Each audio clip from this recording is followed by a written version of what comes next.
The Clean Power Hour is brought to you by Continental Energy Solutions. I'm your co-host, Tim Montague. Today, there's a new social media platform to stop climate chaos. Unions are getting behind Biden's Jobs Act. Solar and wind powered hydrogen space rockets in Australia. It's a thing. World's largest ocean turbine and connecting solar from Morocco to the UK at 6.7 cents. Welcome to the show, my co-host and the commercial solar guy, John Weaver.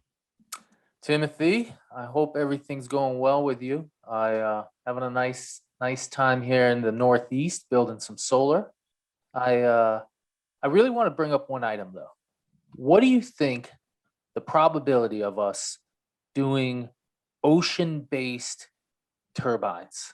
It seems like a massive opportunity, and it's just something I'm always like, oh, when are we going to do it? It makes great sense.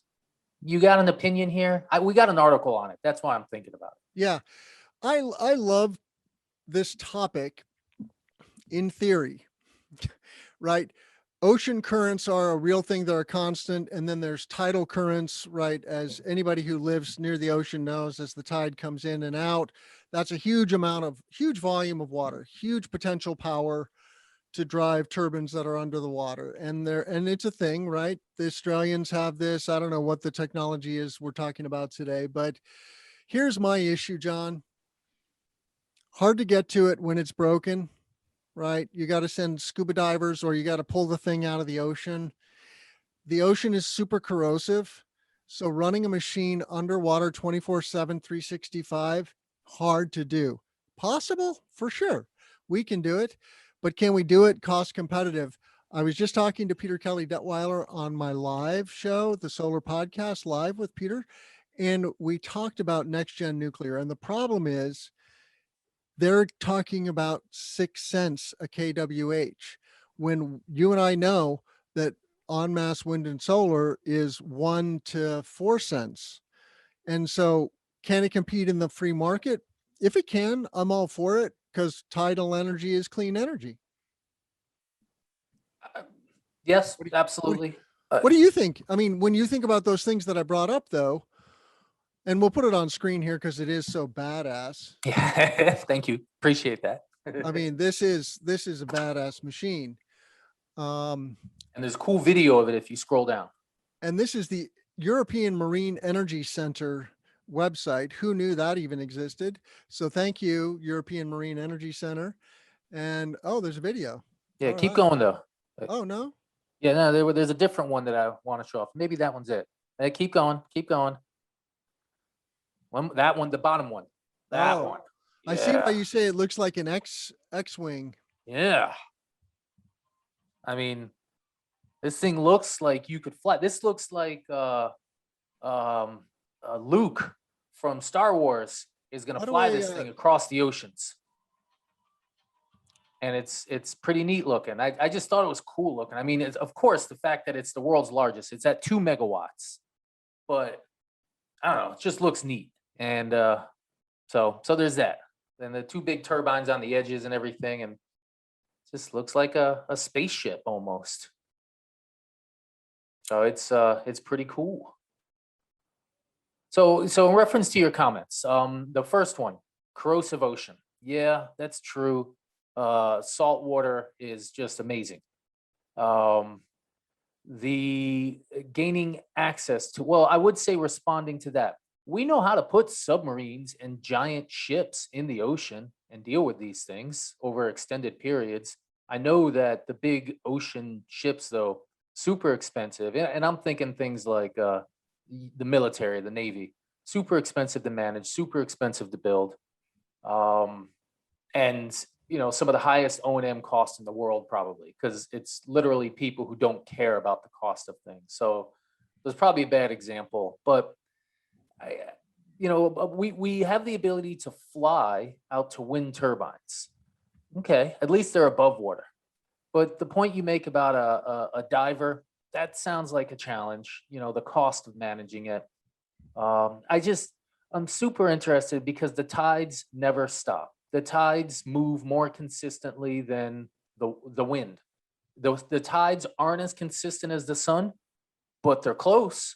super close. I mean, just because water moves around a little more dynamically than sunlight, of course. We got clouds. Maybe clouds are the parallel of water being a little more dynamic.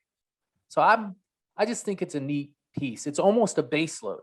If you had consistent tides that are super predictable, always going, it's borderline base load. In an article I saw on this, they said the location where this unit was being tested had 80% capacity factor one direction of the tides and 20% the other direction. And so that's interesting. I didn't know the difference between in and out. I never had I just never heard any numbers on it. It's just neat looking. And now that it's funny, a lot of people said to me, John, solar and energy storage and wind, it'll never scale. It'll never get cheap enough. And all these people were wrong. And so now whenever somebody says, nah, that's not going to happen, in the back of my head, I say, you know what? If I agree with them and say, yeah, it'll never happen, then I'm just like all those people who told me solar would never get cheap and never scale. And they're all wrong. And I don't want to be wrong. I like being right. And so I gotta slow down my opinion on whether something is possible. And especially when it's so close.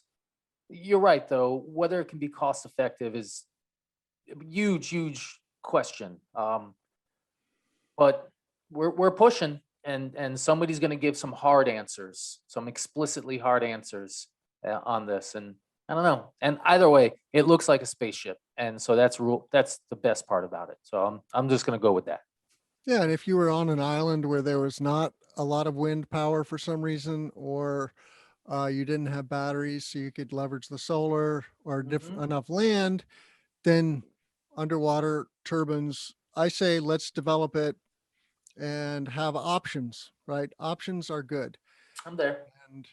And but we are swimming in wind and solar, and we just need to sop up 1% of the solar, and we have enough energy to power all of society. So it's just a matter of deploying, John.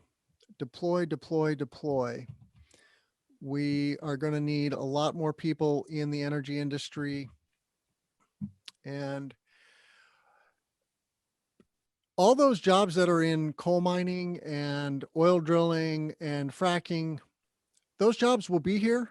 Those people will be building wind turbines and underwater turbines and solar fields and battery farms, and it's all good, right? So I say, let's get on. Let's do it. Speaking of, there's a good new social media platform. I'm stretched thin with the platforms I'm on. I'm barely on Twitter, and I'm on LinkedIn mostly. I'm not on Facebook anymore. I pretty much gave that up. Don't miss it. But this guy from Sweden, Ingmar Renshag is his name. I'm not sure how to say his name, but Ingmar, thank you, because you created a nice little platform. It's called We Don't Have Time. And I'm going to put it on screen here. It's mostly a mobile app, so check it out. But because when you log in, it just pretty much encourages you to download the app. And but it's just focused on the clean energy transition so that we can save our butts, right? And I said on Earth Day last week, Earth Day ostensibly is about saving the Earth, but the Earth is going to be fine, John. It's been here way longer than we have, and it will be here way longer after we're gone. It's really about humanity and saving our butt, because climate change, climate chaos is an existential threat, although there are some more prescient threats, which we won't dwell too much on. We do occasionally touch on those here, but I'm trying to keep it positive. Renshag has created a nice little social media platform called We Don't Have Time. Check it out. You can see lots of good news about what people are doing to fight the good fight here. So I'll shut up now. I'm not on Facebook either. Twitter is where I share the majority of my news, and LinkedIn I try to communicate professionally to other folks. But I'll tell you, I'm always searching for fresh news, new news. to complement my sources. I'm a pretty solid news hound, but it's always good to get more knowledge. So maybe I'll check it out. And we have a real project of the week this week, John. I know who built it. And if I could operate my computer, I could put it on screen, but I'm not very good at that, apparently. Here we go. Project of the Yeah. week. What are we looking at? So that is the Fiber Optics Center in downtown New Bedford. It's in the Historical Society or Historical Region National Park.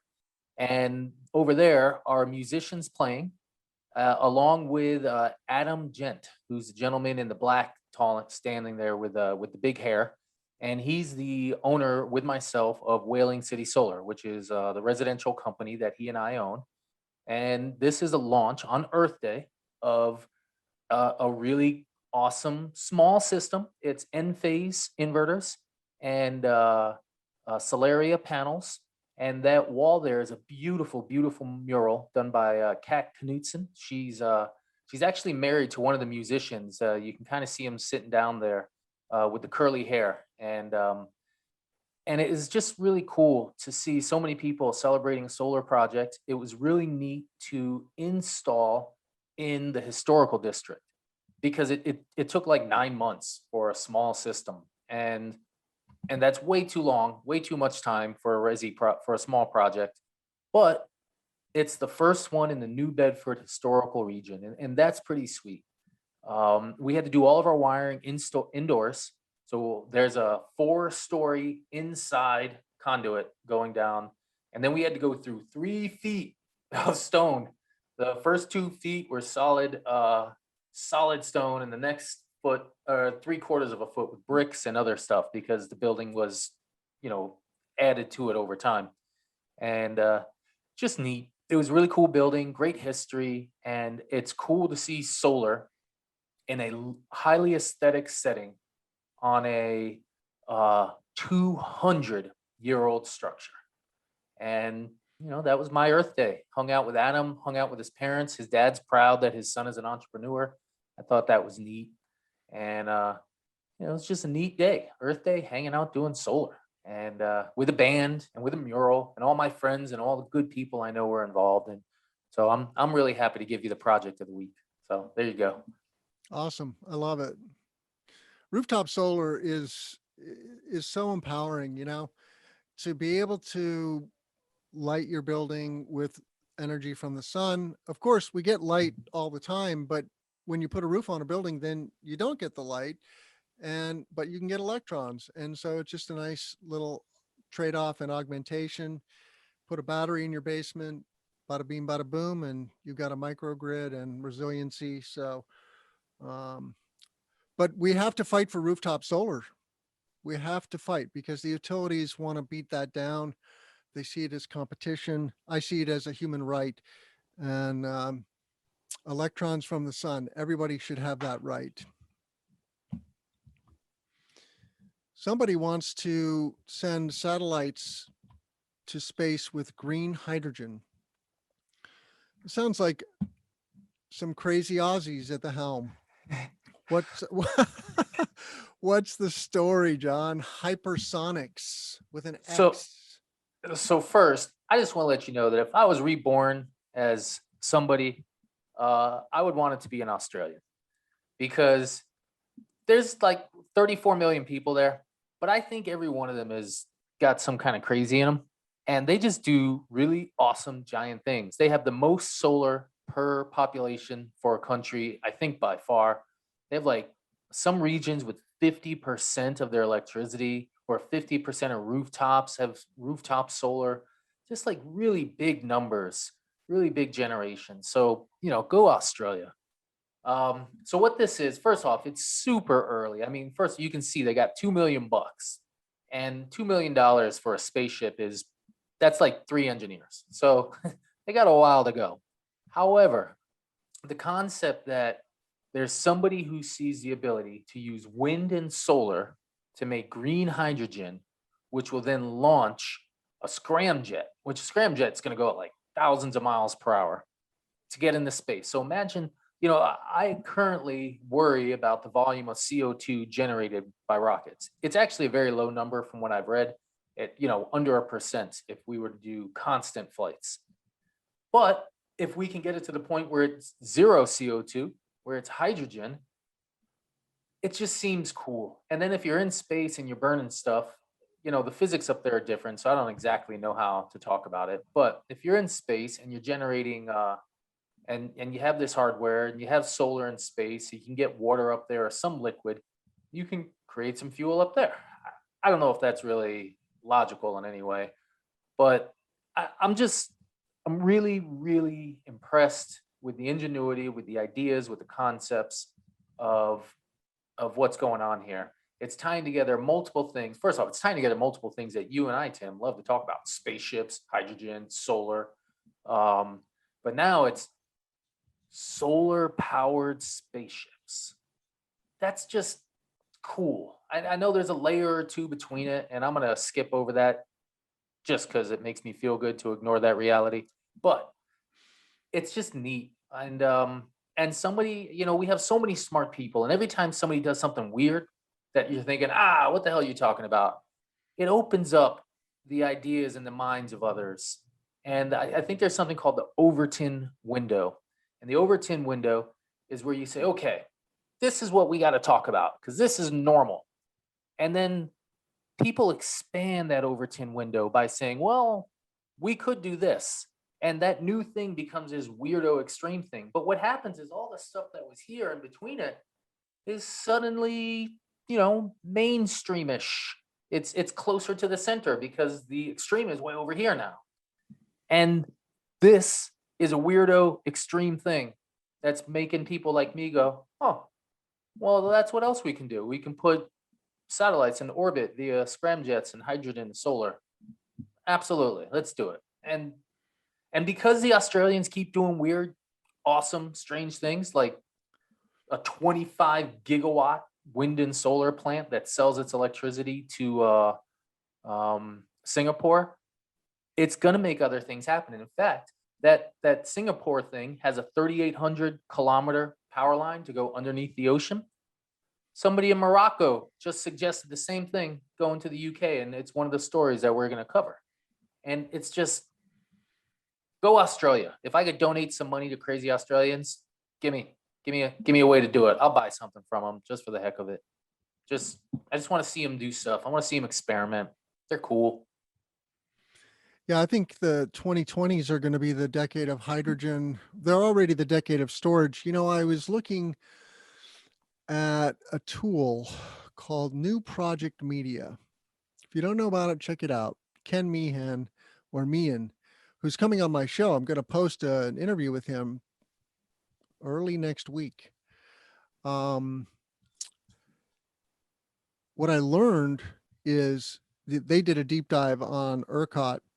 There's more lithium ion or more battery storage projects in the ERCOT queue than there are wind or solar. There's almost as much solar, but storage is upon us. Mass storage is totally upon us, and green hydrogen is upon us. We just don't see it yet. And so there's many good things we can do with hydrogen. Greener is better.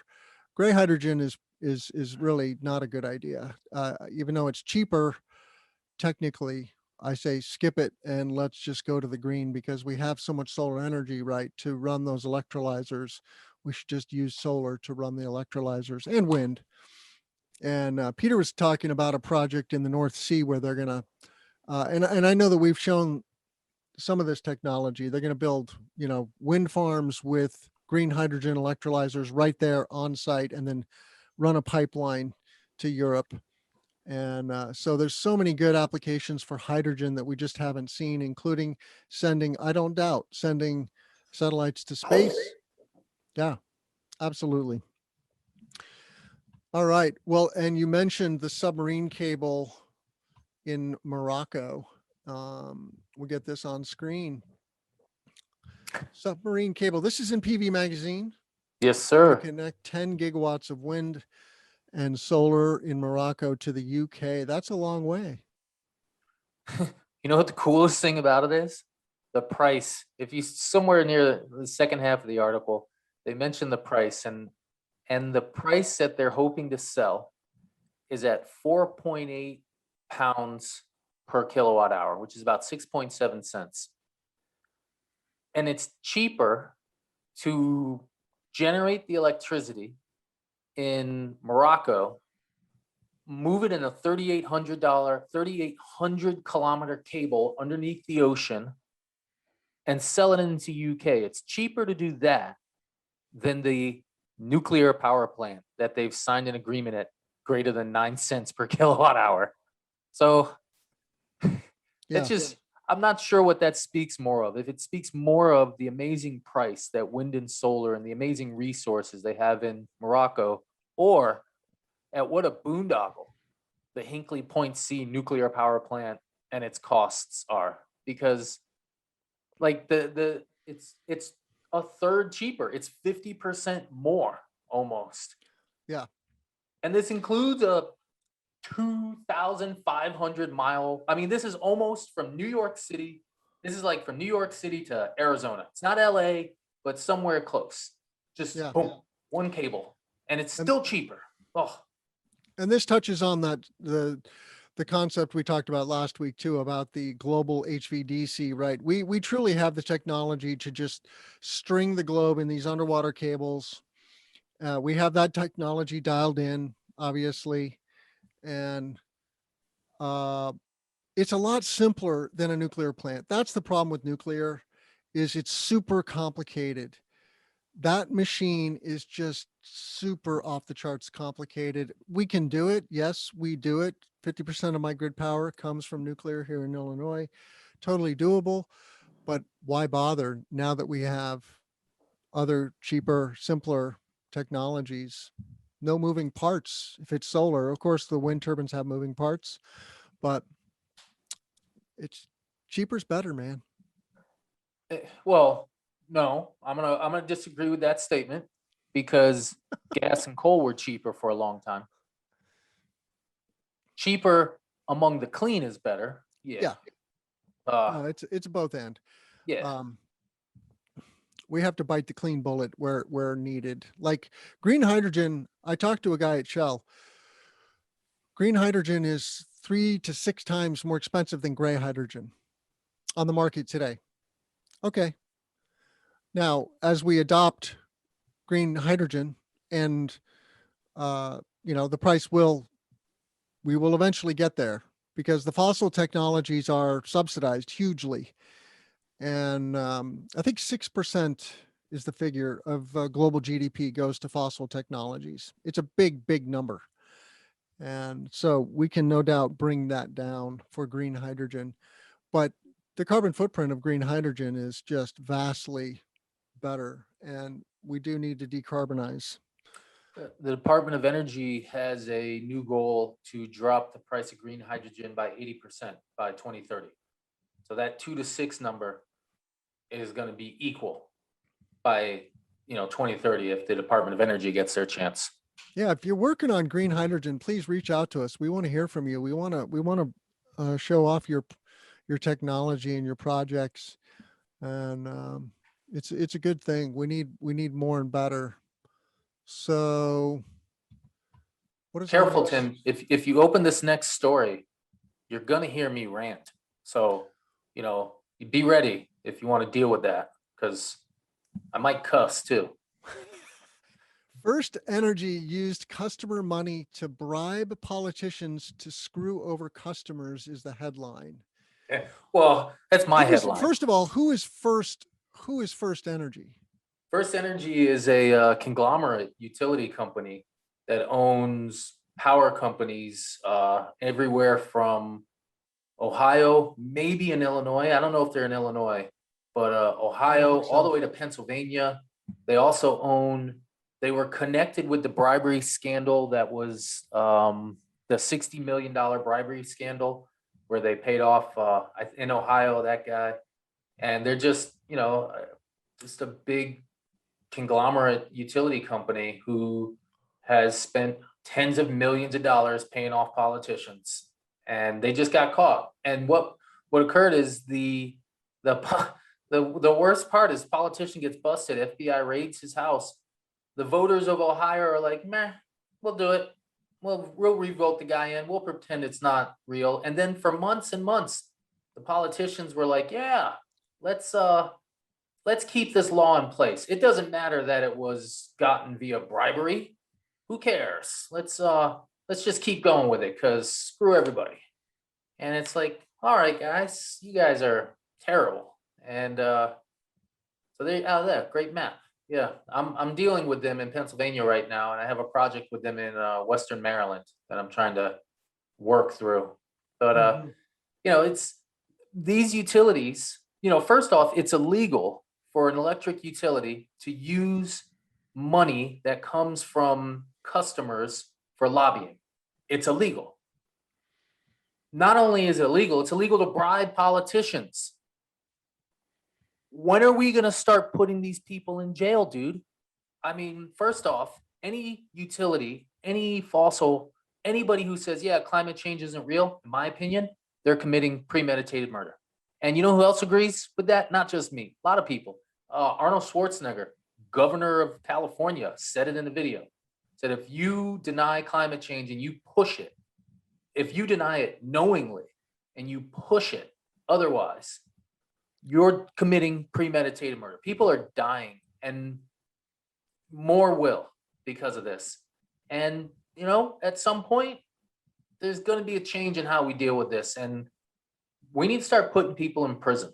And this utility, they just fired somebody. And the politician, he's still getting his 6-figure paycheck. We're dumb sometimes, dude. I don't get it. We don't care. We're lazy. We're dumb. Something. And this company is a criminal enterprise. This company should be broken up for RICO, for racketeering, for multi-state law violations. Like they took money from people paying their electricity bill and said, you know what? Instead of fixing the grid, let's take this money and let's pay someone off. And let's pay off a politician. You know what? Let's use $60 million and pay off multiple politicians. $60 million, dude. You know how many families that can support? I mean, it's the monopoly power that these groups have is massive. The capital that we give them is massive. And when we choose not to regulate them because we're lazy, because we don't want to vote, because we don't want to learn about what's going on, we are the morons. We are the fools who are deserving of this. And geez, Tim, you make me want to fight. I've given the opportunity, I'd be 2 fists up and beating some dudes because it's just we got to do better. Got to do better, man. That story came to us from the energyandpolicy.org website. I got the story on the screen there, not just the Twitter feed, but they're awesome. Anyway, power corrupts. Absolute power corrupts absolutely. And, it is unfortunate. I blame human nature. Okay. Right. The utilities are just companies that happen to have a lot of power, no pun intended, because they're selling power and creating grids and these things that everybody needs, literally. So they are regulated monopolies and they have this captive audience, right? And so they have lots of money and lots of resources, and then they use that to get things their way, so to speak, and to push back on newer technologies like wind and solar and make our lives difficult and slow things down in terms of innovation and new legislation that's going to make it easier to get a clean grid.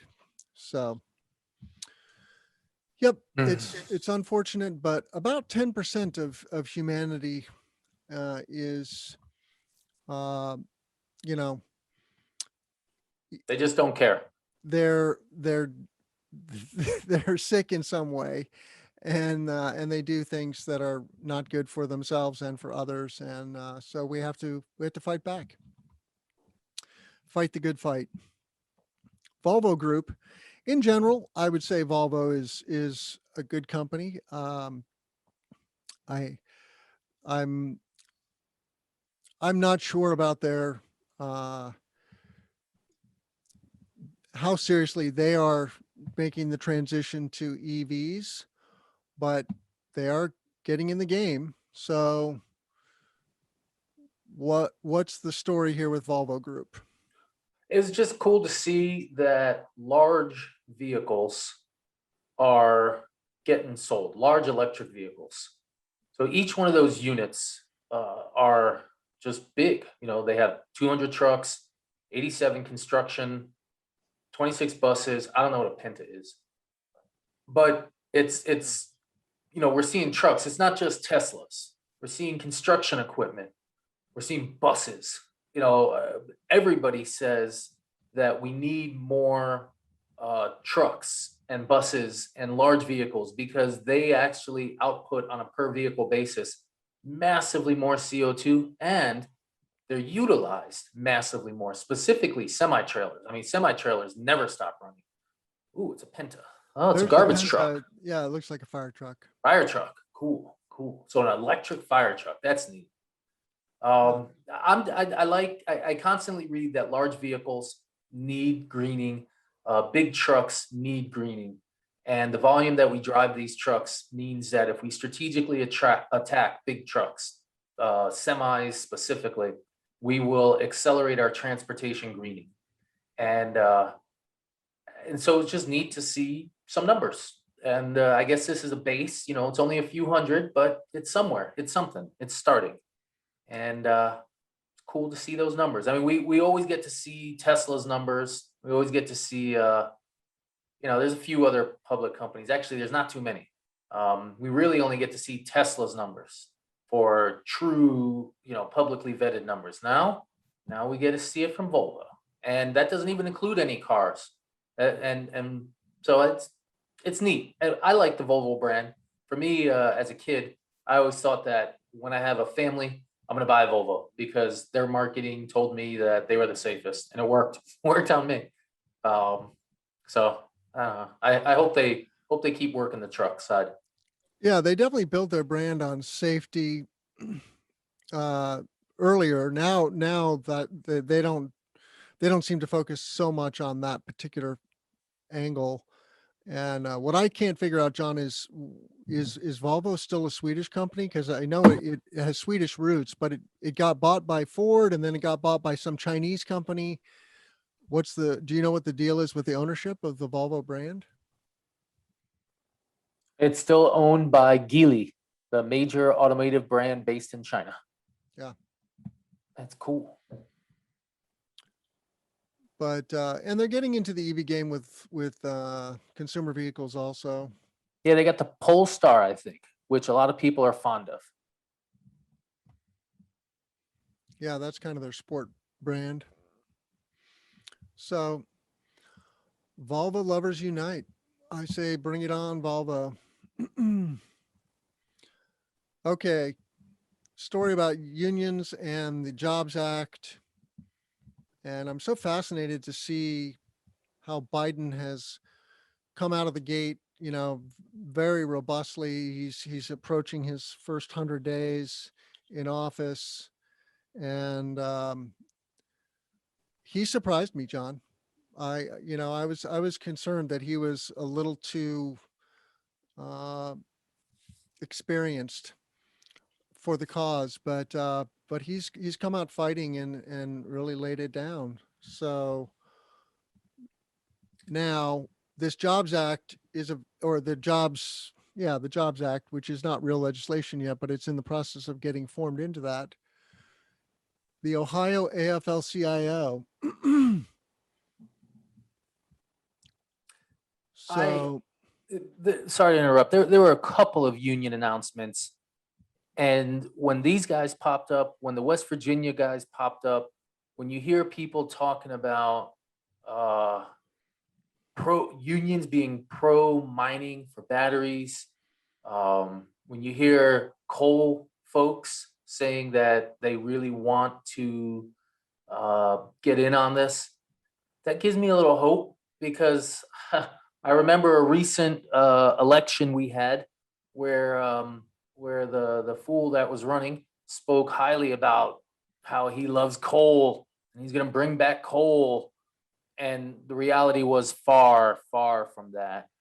And we saw these people once again get screwed over by a politician, and now I'm seeing a politician who's figured out how to tap into union folks who, hypothetically should be pro worker things.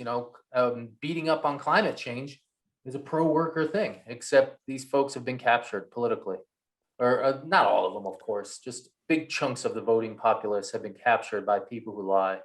And so for me, it was a significant political advancement to see unions in the Virginias, unions in Ohio come out pro Biden. Just not something to laugh at, not something to ignore and be like, whatever. Significant. Hundreds of, tens of, I don't know, millions of people are in these unions, millions more are dependent upon them. And they're aggressive, active voters. So good job, Joe.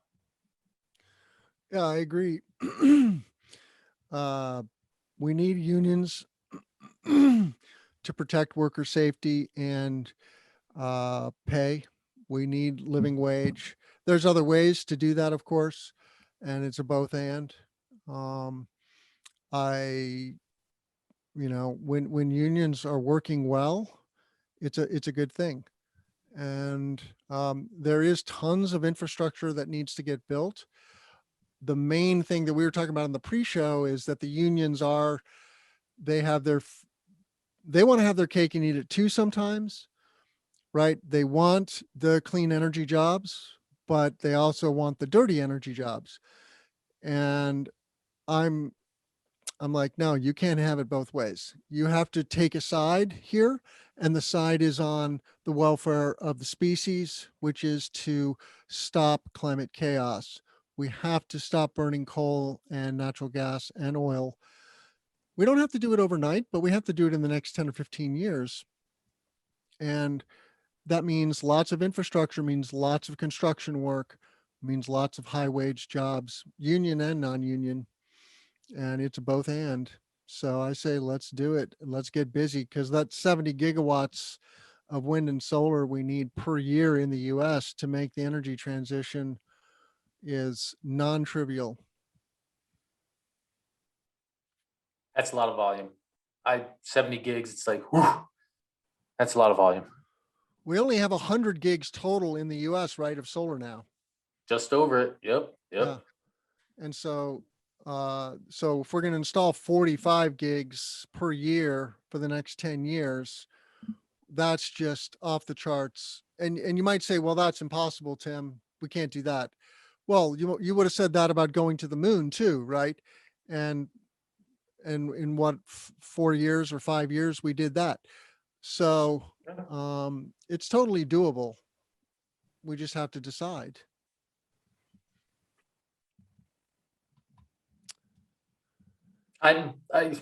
It's doable. I'm sorry. I was thinking inside my head. I'm like, it is doable. We can do it. And then I'm like, there's a high probability we are going to do it. We're deciding now. I mean, when we have the union supporting it, when we have, 60% of America, 70% of America supporting it, we're going to do it. It wouldn't be a clean power hour if we weren't talking about solar cell technology. Not with me, at least. It'd be with some other weirdo. PV Magazine reports on a Fraunhofer ISE. What is ISE anyway? I have no idea. It's their research lab. It's their version of NREL. NREL Okay. and Fraunhofer are the two smartest places on this planet when it comes to solar PV, in my opinion. And I think in everybody's opinion, but that's it. Those are the two spots. Now, the reason these. Oh, wait, we got to give the headline, John. We got to give the Okay, headline. fine. They achieved 36% efficiency for 3-5 triple junction solar cell based on silicon. Okay, so what's the deal? Okay, so the 3-5 triple junction chunk, that's like exotic materials. And generally, these exotic materials are in space. And of course, these panels cost like $100 a watt. And so, of course, we're not talking about product that we can use, but those panels never have silicon as their base layer.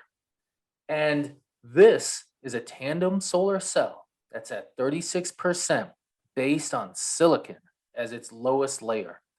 Now so if you notice there, it says 1.5 spectrum. So that means it had extra sunlight squeezing into it. So it's not just a plain old panel sitting on a roof. So it might be, a 30%, 25% solar cell, maybe closer to 30. I don't know exactly. Meaning there's a concentrating technology here as well? Yeah, so if you scroll up a touch, you can see it says 1.5 AGM, AM 1.5. So that 1.5 means it's concentrated at 1.5% of standard sunlight. Mm-hmm. And, that could probably knock it back to like 30% efficiency. So, if you get a single axis or dual axis tracker, that's where it would be best, but it still probably works at 30%. The key here, though, of course, this is a product that is based on silicon, and we're going to keep moving forward with silicon. We got a great interview coming up with Meyer Burger soon. We have a new panel out from REC Group down in Singapore that's heterojunction, both based on silicon as the base. Right now, none of them have cool stuff like perovskite, but I'm going to have a story real soon with Meyer Burger talking about perovskites on top of standard silicon. And they see stuff by the middle of the decade touching 20, 30%, upper 20s. And that's coming, man. So every time I see these weird solar cells, it's like the hydrogen dudes in Australia. It's like, okay, that's a weirdo idea. But you know what? Now it's kind of less weirdo, and it's getting a little closer every day. And so I anything that Fraunhofer does, I'm a fanboy. I'm just like, hi, can I read that, please? Can you give me a white paper? And if they're doing it, it's real. And that's coming. We're gonna have that. We're gonna have 35% solar cells, dude. And we're gonna have 30+% panels. It's coming. Totally agree. We will have 30% efficient solar panels. And, today we have 24% efficient as, a standard high water mark in the industry, commercially available. And that's plenty good for the energy transition, but it'll be even better and faster and easier once we get to 30%. So it's all good. We want this innovation, and apparently we're celebrating a birthday of the photovoltaic cell. Happy birthday, silicon solar cells. Bell Labs unveiled the world's first practical silicon solar cell in 1954. I guess it was April 25th. Is that the birth date? Yes, sir. Got Should we it. sing? Happy birthday to silicon. Happy birthday. Okay, I'll stop. Those guys at Bell Labs, they also invented the transistor, which completely revolutionized electronics in so many ways. So we like Bell Labs. It's too bad that Bell Labs is pretty much gone, but oh well. The video that comes along with this, which I thought was totally sweet, Yep. they actually referenced the transistor and how the solar cell allowed for distributed communications with the transistor, because the vacuum tubes, they use a much more amount of electricity than the transistor. That's it. That's right. That's the first solar panel, I guess, right there. There's 3 little solar cells in it. Mhm. And that's the proper solar side. That's the business side of things. So that's your first solar panel, arguably. And what was also neat, as you progress in this video, you can actually see them hand manufacture the solar cell. Like you see them cook the silicon, you see them polish it, you see them saw it. It was just neat. Those are the transistors. So they were just showing that's a transistor. And right there on the left is transistor, on the right was a vacuum tube. And so they were talking about how the transistors are such low power that it actually still made sense with a 4% efficient solar cell to deploy solar-based transistors in remote locations for communication. And so I thought that was pretty neat. Now you're going to start seeing them make the silicon. That's it right there. So they're literally going to melt down that silicon and make it pure. You see them now. They're making they took a little tiny piece of silicon already, and now they're dipping it into the liquid silicon, and they're going to pull it out. And this is literally how they make an ingot. And so right now they're making a 1/4-inch crossed ingot of silicon. Now today our cells are like, this big. And here is a human being hand manufacturing a solar cell. So now you know why it costs $300 a watt, because they had, here's the saw. And it was a diamond saw, the video mentions actually, which I thought was cool because we didn't have diamond wire cutting solar cells until like 2015, 2018. But here you get to see somebody literally making a solar cell, hand cutting it. Look at that right there. And it was just neat. And that's, if we ever, if society ever collapses, Tim, we do have the ability to hand build solar panels. We might need a PhD in Bell Labs, but so maybe not me, maybe you, but that's it. They're hand making solar cells. It was just a neat concept. So there's that. Good stuff. Happy birthday, Silicon Solar Cell. How far we've come. Yeah, so the technology is 70 years old, and it's pretty mature. It's not 100% mature, but it's 90% mature. Hey, I got a piece of trivia for you. Yeah. What did Einstein win his first Nobel Prize for? Well, I don't know, but I'll just say the photoelectric effect. You do know. That's it. I didn't know that was his first. I knew that he did win a prize for that. Yep. And Yeah. what we're referring to is that when sunlight shines on some materials, and I don't know what the material was that he hypothesized. Selenium might have been one of the first. I know selenium was among the first. Yeah.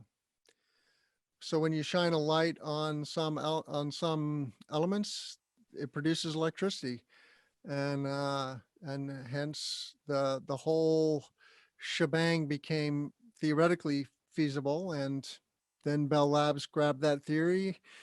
That was in the 1800s when Einstein did that, right? Late 1800s. Yeah, the first solar anything was 1880s in New York. There's a picture on the internet that's the wrong picture. They show this rectangular thing on a New York roof in 1888, and it's not a solar panel. It's actually a test of batteries. But the first solar panel attempt was in the 1880s, and it was less than 1% efficient. But that was the start of it. So New York City.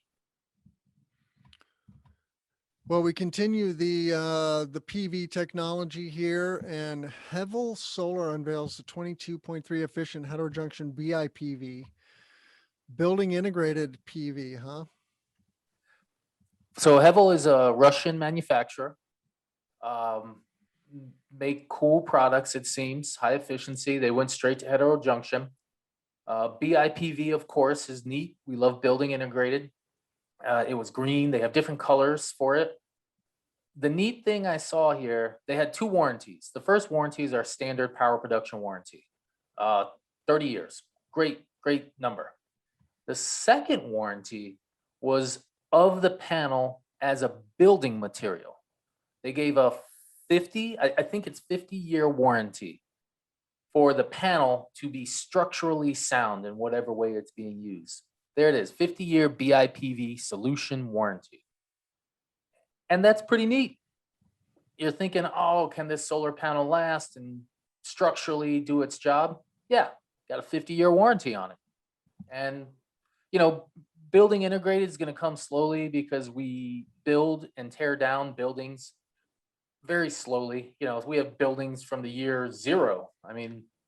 Just floating around there. But so it won't be like we do when we retrofit a structure or aggressively build large ground mounts. But it's still cool, and it speaks of the future, where future structures, like in California already, are going to come with integrated solar at time of construction, and they might not have electricity demand, a net electricity demand on the grid. They might be a net electricity generator. It's just a cool concept. And so I'm hot to trot on BIPV. I want to see more people get into it. I want to see more weird experiments. And I want to see more 50-year building material warranties, because that panel, it's going to be there for 50 years generating electricity. But at face value, this is a pretty standard solar module, right? It's 2 meters by 1 meter, using Standard. using standard PV technology. They've added a twist in that they can make the panels in different colors: green, blue, black, of course. That's for the And aesthetics. I think black is pretty sexy myself, but if you want a green building, you can get a green building, or a blue building, or rainbow. What?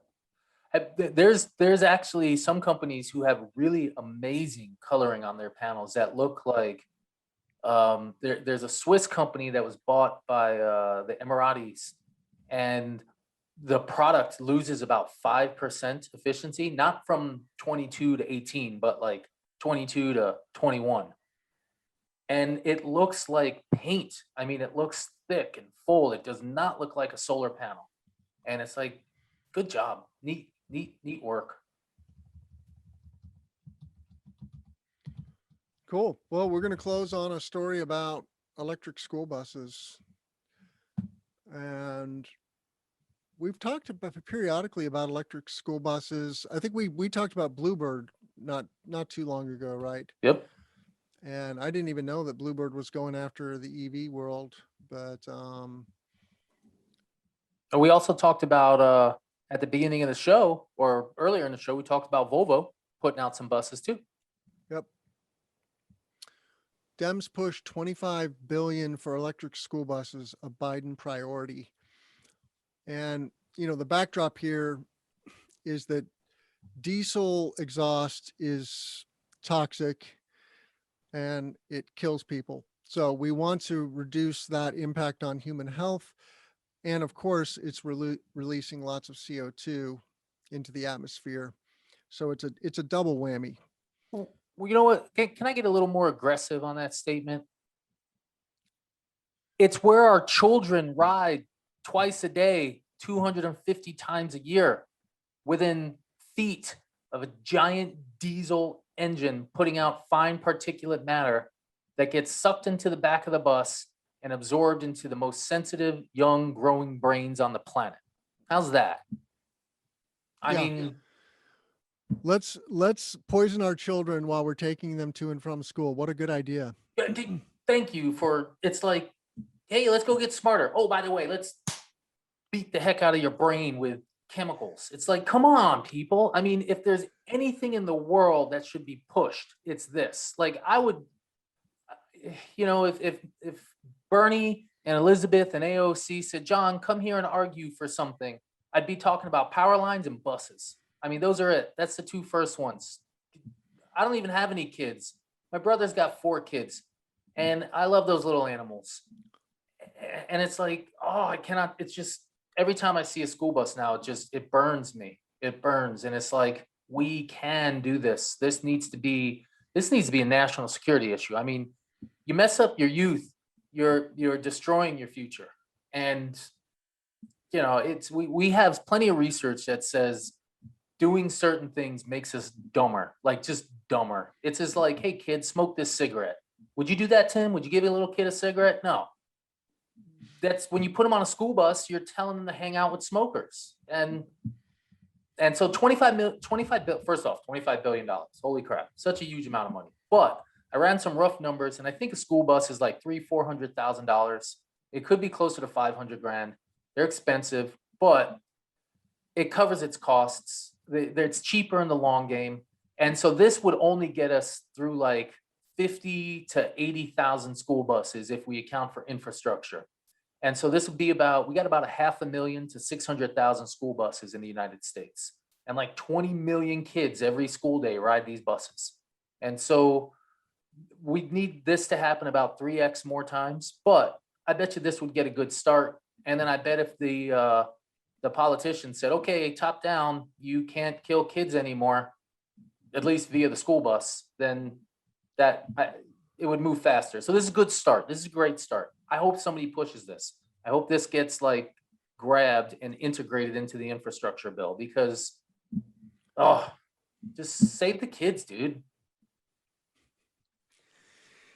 That's the beauty of being part of the clean energy transition is the ROI is just really good, right? We're going to create a better, safer future for humanity, all the while creating clean jobs.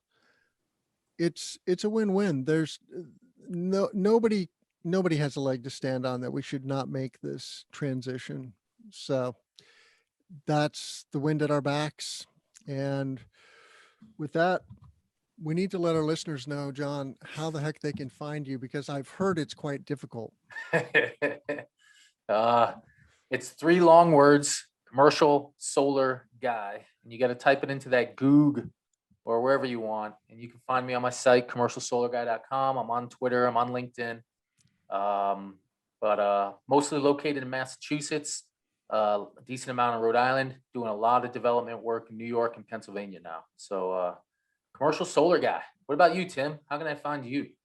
And don't forget to check out John's blog at the news tab there, technical reviews of solar and storage. And John does a blog almost every week, maybe every week, about this podcast. So Yep. if you want it in written form, it's right there on John's website.